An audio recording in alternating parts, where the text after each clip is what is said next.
بسم الله الرحمن الرحيم. ياسين والقرآن الحكيم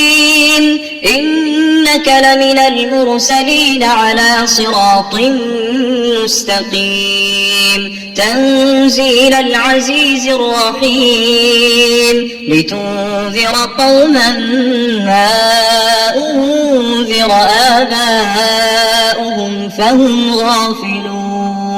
لقد حق القول على أكثرهم فهم لا يؤمنون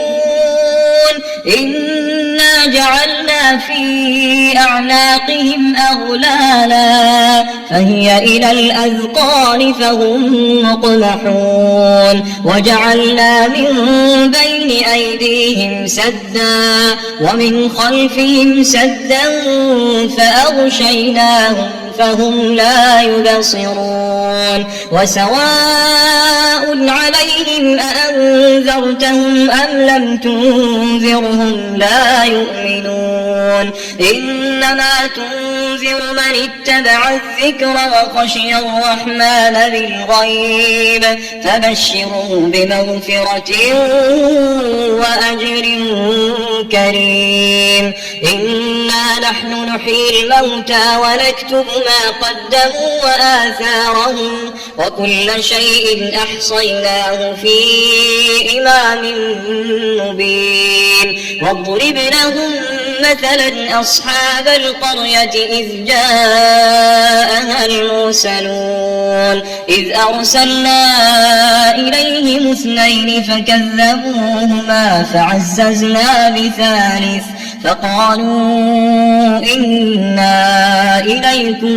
مرسلون قالوا ما أنتم إلا بشر مثلنا وما أنزل الرحمن من شيء إن أنتم إلا تكذبون قالوا ربنا يعلم إنا إليكم لمرسلون وما علينا إلا البلاغ المبين قالوا إنا تطيرنا بكم لئن لم تنتهوا لنرجمنكم وليمسنكم منا عذاب أليم قالوا طائركم معكم أئن ذكرتم بل أنتم قوم مسرفون وجاء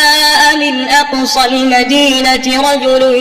يسعى قال يا قوم اتبعوا المرسلين اتبعوا من لا يسألكم أجرا وهم مهتدون وما لي لا أعبد الذي فطرني وإليه ترجعون أأتخذ من دونه آلهة إن يردني الرحمن بضر لا تغن عني شفاعتهم شيئا ولا ينقذون إني إذا لفي ضلال مبين إني آمنت بربكم فاسمعون قيل ادخل الجنة قال يا ليت قومي يعلمون بما غفر لي ربي